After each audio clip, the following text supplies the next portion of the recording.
یہی بحث مزمل اسلم خان صاحب نے جو ہمیں جوائن کیا ان سے پوچھتے ہیں. بہت شکریہ مزمل صاحب ہمیں جوائن کرنے کے لیے. سوال جو ہے آج پورے اس پینل سے ہمارا یہ ہے کہ آئی ایم ایف کی جو ڈیل کا یہ پہلی قسط موصول ہو گئی ہے. یہ 9 مہینے کی ایک آبزرویٹری پیریڈ ہے. اس کے بعد فائنلی جو نئی حکومت آئے گی وہ اپنی ڈیل دوبارہ ری نیگوشیٹ کرے گی.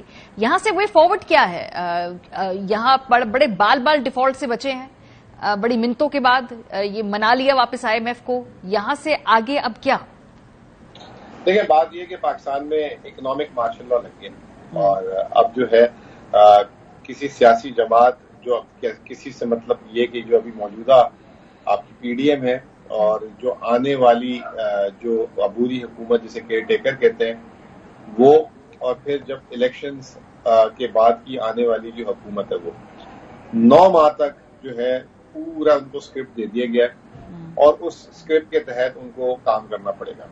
اور کہنے کو تو یہ حکومتیں ہوں گی لیکن یہ حکومتیں جو ہے نہیں ہوں گی, زیادہ یہ ایگزیکیوٹر ہوں گی.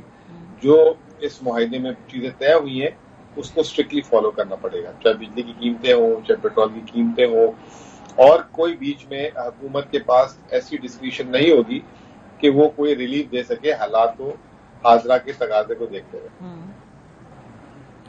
لیکن اس میں جو سب سے بڑی تنقید تھی مزمل صاحب ہمیشہ ہوتی ہے کہ جب بھی چینج اوور ہوتا ہے, حکومت تبدیل ہوتی ہے, تو پھر وہ جو پروگرام ہوتا ہے وہ اس کو ڈسرپٹ کر کے چلے جاتے ہیں. ظاہر سی بات ہے الیکشن سے پہلے آپ نے ریلیفز بھی دینے ہیں, سب کچھ کرنا ہے, تو پھر ہوتا یہ کہ نئی حکومت سے آنے سے پہلے اتنی لینڈ مائنز ہوتی ہیں کہ اس کو سمیٹتے وقت لگ جاتا ہے.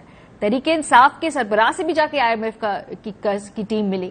سو اس کا مطلب ہے کہ جو کنسسٹنسی والی بات ہے کہ اگلے 9 مہینے تک whoever comes into power وہ ایٹ لیسٹ اس پروگرام کو چھیڑے نا, جو کہ ہمیشہ شکایت رہی ہے آئی ایم ایف کی. دیکھیں نا, پہلے تو بات یہ کہ پروگرام تو ڈسکس ہی نہیں ہوا نا. پروگرام ایک ہوتا ہے نیگوشیٹ ہونا, کہ انہوں نے ٹیبل میں یہ شرائط رکھی ہو, حکومت نے کہا کہ ہم اس پہ عمل کر سکتے ہیں, اس پہ نہیں کر سکتے. آپ کو بھی یاد ہوگا کہ جو بجٹ پریزنٹ کیا تھا اسحاق ڈار صاحب نے اور جو 28 تاریخ کو اس کی شکل تبدیل کر دی, وہ جو ہے حکومت کو تو پتہ بھی نہیں تھا کہ آئی ایم ایف پروگرام یہ والا جو ہے پرانا والا ختم ہو کے ایک نیا آ رہا ہے. آئی ایم ایف نے جو ہے ایک لسٹ پکڑا دی, انہوں نے کہا ان پہ آپ عمل درآمد کرنے. انہوں نے اس لسٹ کے حساب سے عمل درآمد کر دیا اور یہ سوچ کے کہ شاید ہمیں نوا ریویو ملے گا. وہ 90 کی جگہ جو ہے اس میں سے ایس بی اے نکلا ہے, اسٹینڈ بائی ایگریمنٹ نکل آیا, اور پرانا پروگرام ختم ہو گیا. اور پھر اس پروگرام کے ساتھ ہی جو ہے ان کو بول دیا شرح سود بڑھا دیں اور لسٹ پکڑا دی گئی. تو کہنے کا مطلب یہ ہے کہ نیگوشیشن تو کہیں ہوئی نہیں نا. اور ایک ہوتا ہے نا کہ عوامی نمائندے جا کے بات کرتے ہیں, نہیں یہ ہمارے لیے قابل قبول نہیں ہے, ہمارے ملک میں یہ مسائل ہو سکتے ہیں, اس سے عام آدمی کے لیے یہ ہو سکتا ہے. ابھی تو صرف بلائنڈلی جو ہے سائن کیا گیا ہے. اور اگر آپ کو یاد ہوگا اسحاق ڈار صاحب کی پریس کانفرنس وزیر اعظم کے ساتھ کہ ہمیں ابھی جو ہے ایم ای ایف کی مل گیا ہے, ہم اس کو سائن کر کے بھیجیں گے. ایم ای ایف کی ہوتا ہے memorandum of economic and fiscal policies, ٹھیک ہے جی.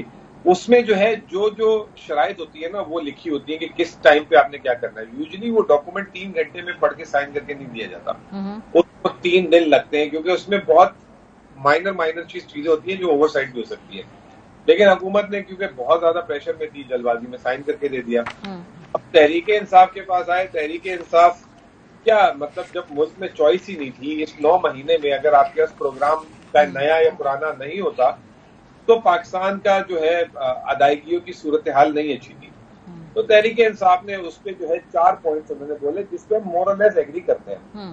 ایک انہوں نے کہا تھا کہ کرنسی کی مینیپولیشن نہیں ہونی چاہیے. یہ ہم نے آپ کو یاد ہوگا 2019 میں ہم نے کیا تھا, اور ہماری حکومت جب تک تھی مینیپولیشن نہیں ہو رہی تھی اس میں.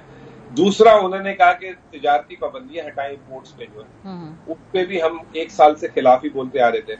تیسرا انہوں نے کہا کہ فسکل ڈسپلن بہت امپورٹنٹ ہے. یہ جو ہے بجٹ کچھ دے دیتے ہیں, اعلانات کچھ کر دیتے ہیں, اس لیے آپ نے دیکھا ہوگا سنا ہوگا سپلیمنٹری گرانٹس کہ انہوں نے آپشن ہی ختم کر دیے, تاکہ یہ نہ ہو کہ وزیر اعظم صاحب کا دل چاہے تو کسی ایم این ایم پی کو کچھ کرنے کے لیے کام شروع ہو جائے واپس. اور چوتھا جو ہے اس پہ بھی براڈلی سب کا کنسنسس ہے کہ کب تک بجلی کا نقصان کریں گے اس ملک میں. یہ 4 بڑے پوائنٹس پہ تو ہمارا بھی ان کے ساتھ ایگریمنٹ ہے.